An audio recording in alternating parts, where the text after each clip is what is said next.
18 फरवरी 2026 को भारत के wild life conservation की हिस्ट्री में एक बहुत बड़ा माइलस्टोन हासिल हुआ है। मध्य प्रदेश के कूनो नेशनल पार्क केएनपी से एक अमेजिंग खबर आई है कि दक्षिण अफ्रीका से लाई गई फीमेल चीता गामिनी ने 3 हेल्थी कब्स को जन्म दिया है। यह खबर न केवल वाइल्ड लाइफ लवर्स के लिए एक सेलिब्रेशन की बात है, बल्कि भारत के महत्वाकांक्षी प्रोजेक्ट चीता की सक्सेस की दिशा में भी एक बड़ा कदम है। केंद्रीय पर्यावरण मंत्री भूपेंद्र यादव ने जानकारी साझा की कि इन 3 नए कब्स के आने के साथ ही भारत में चीतों की टोटल नंबर अब 38 हो गई है। सबसे इंटरेस्टिंग बात यह है कि गामिनी दूसरी बार मां बनी है, जो ये प्रूव करता है कि ये विदेशी मेहमान भारतीय एनवायरनमेंट और क्लाइमेट में पूरी तरह अडैप्ट हो चुके हैं।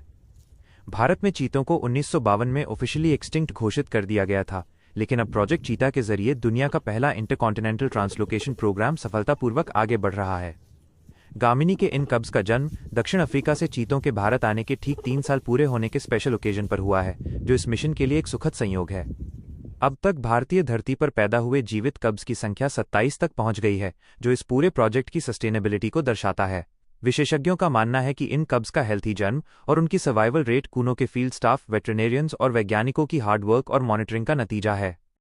इससे पहले फरवरी 2026 में ही नामीबियाई चीता आशा ने भी 5 कब्स को जन्म दिया था, जिससे साफ है कि भारत के ग्रासलैंड्स अब चीतों के लिए एक सेफ होम बनते जा रहे हैं।